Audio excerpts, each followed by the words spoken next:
C'est nouveau, c'est techno, et non, ce n'est pas de la science-fiction. On va parler d'impression 3D, mais de 3D très spéciale, celle qui consiste à imprimer des tissus vivants. Et oui, ça existe. Bonjour Fabien Guillemot, vous êtes président cofondateur de Peau Yétis. Alors c'est une start-up bordelaise. Ça paraît hallucinant, vous imprimez du vivant. Bonjour, oui, effectivement, le métier de Peau Yétis, c'est d'imprimer des tissus biologiques. Et donc, de la même façon qu'avec les technologies d'impression 3D conventionnelles, on peut imprimer des pièces métalliques, des pièces en céramique, ou voire même des pièces en plastique. Mais là, ce sont quoi? Alors, ce sont des cellules? Effectivement, ce qu'on imprime, ce sont les constituants des tissus, des organes. Et ces constituants sont des cellules, éventuellement même des cellules souches, et des biomatériaux un peu spécifiques qu'on retrouve dans l'organisme, qu'on appelle de la matrice extracellulaire, telle que le collagène. Alors on le voit à l'image. Alors là, ce sont des images de synthèse avec un cœur qui est en train de s'imprimer. On va pouvoir en arriver là? Je dirais que c'est les grandes promesses de la bioimpression, de pouvoir un jour fabriquer des organes aussi complexes qui sont au final la résultante de quelques centaines de milliers d'années d'évolution. On n'en est pas là. Par contre, d'ores et déjà, aujourd'hui, on est capable de fabriquer des structures, on va dire des modules, des éléments constitutifs de ces tissus.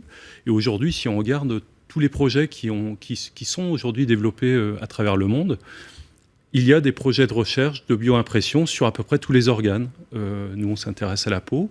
Des confrères aux États-Unis s'intéressent aux reins, au cartilage. Il y a des projets au niveau cardiaque aussi. Tous les organes aujourd'hui font l'objet de recherche, mais il faut vraiment garder à l'esprit que ce qu'on produit aujourd'hui, c'est vraiment des objets qui ont, on va dire, des dimensions de quelques centimètres carrés, quelques millimètres carrés à quelques centimètres carrés. Donc on est loin de pouvoir faire des choses aussi sophistiquées qu'un cœur. Mais alors ça veut dire que vous vous intéressez spécifiquement à la peau, c'est-à-dire ? Alors on s'intéresse à la peau et notre objectif est de pouvoir commercialiser assez rapidement des échantillons à destination des industriels de la cosmétique ou de la pharmacie. Des échantillons qui permettront à ces industriels d'évaluer l'efficacité ou la toxicité de nouveaux ingrédients ou de nouveaux candidats médicaments.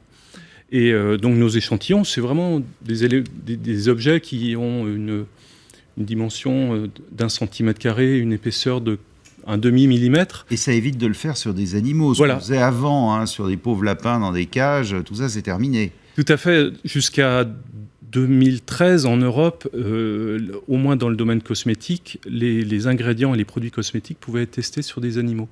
C'est plus possible. C'est interdit depuis juin 2013 et donc les industriels de la cosmétique sont à la recherche de méthodes alternatives pour évaluer l'efficacité ou la toxicité de leurs ingrédients. Mais ça, vous parlez de tests pour la cosmétologie, mais est-ce que ça peut servir aussi dans les milieux médicaux?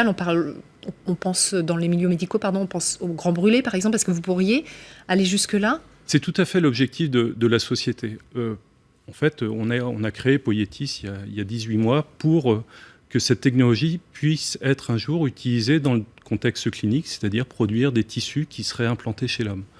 Aujourd'hui, la technologie ne permet pas encore d'atteindre de réaliser en fait ce type de tissu. Donc en fait, on s'est donné des premiers objectifs qui vont nous servir en fait pour atteindre cet objectif un peu ultime en fait, en tous les cas pour nous, de fabriquer des tissus pour la greffe. Vous l'espérez quand, cet objectif? On se donne un horizon de, on va dire, entre 5 et 10 ans pour la peau, qui au final est une structure quand même encore plus simple que ce qu'on a pu voir dans l'animation qu'un cœur. Ah oui, qu'un cœur, évidemment. Vous avez fait des expériences également sur les os? Oui, en fait, cette technologie est issue de 10 ans de recherche menée à l'INSERM et à l'Université de Bordeaux. Et dans le contexte de ces travaux menés à l'INSERM, on s'est beaucoup intéressé à la réparation du tissu osseux. Et dans ce contexte-là, on est allé assez loin, puisqu'on a fabriqué à la fois des structures in vitro, puis on les a implantées chez la souris pour évaluer l'effet des cellules imprimées sur la réparation du tissu. Mais on a aussi pu démontrer qu'on pouvait appliquer cette technologie en imprimant directement sur l'animal. Donc c'est dans une perspective de chirurgie assistée par ordinateur.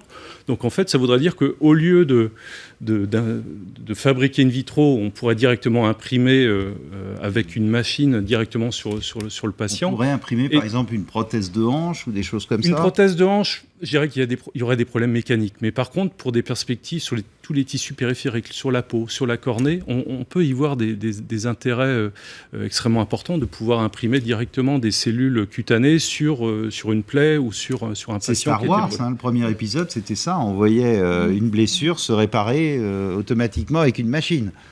On y est.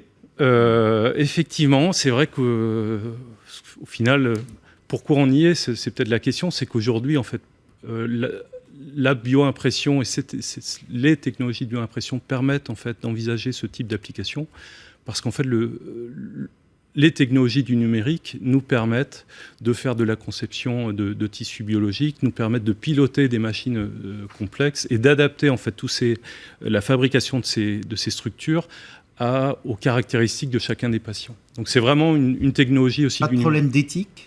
Qu'est-ce que dit le comité d'éthique de tout ça ? Aujourd'hui, il n'y a pas de cas particulier au niveau éthique associé à la bioimpression. On évolue en fait dans le cadre de la loi de bioéthique, c'est-à-dire que nous-mêmes, nous ne pouvons pas travailler sur les cellules souches embryonnaires, nous privilégions plutôt les cellules souches adultes. Et on s'inscrit dans une stratégie de réparation tissulaire. Par contre, effectivement, si on pousse la réflexion à qu'est-ce qu'il y a derrière la bioimpression, on va pouvoir fabriquer des tissus, éventuellement disposer de pièces, ce qu'on appelle des pièces de rechange sur étagère. Pour améliorer, effectivement. Mais après, la perspective, ou en tout cas ce que certains promeuvent, c'est de pouvoir améliorer les performances des tissus et des organes, ce qu'on appelle le transhumanisme. Et on sent les acteurs du transhumanisme de plus en plus influents et qui s'introduisent un peu partout. Ça pose des questions éthiques majeures. Là, c'est interdit pour l'instant. C'est pas forcément interdit. Il n'y a pas de réflexion aujourd'hui sur ce sujet. Nous, on s'inscrit en faux, du moins dans l'objet social de la société, autour de cette augmentation des propriétés, mais je dirais qu'on milite surtout pour qu'il y ait un débat au niveau des sociétés. Qu'il y ait une loi, qu'il y ait des règles. Des lois, que les philosophes, que des scientifiques... C'est pas à nous, technologues, forcément de fixer les règles, mais par contre, on est plutôt dans une position d'avertir, ou en tous les cas d'informer que ces technologies, effectivement, sont disruptives et pourront conduire à de la fabrication de tissus ou d'objets qui méritent forcément des débats éthiques. Attention. Il faut plutôt encadrer. Alors, restez avec nous. Là, on va voir une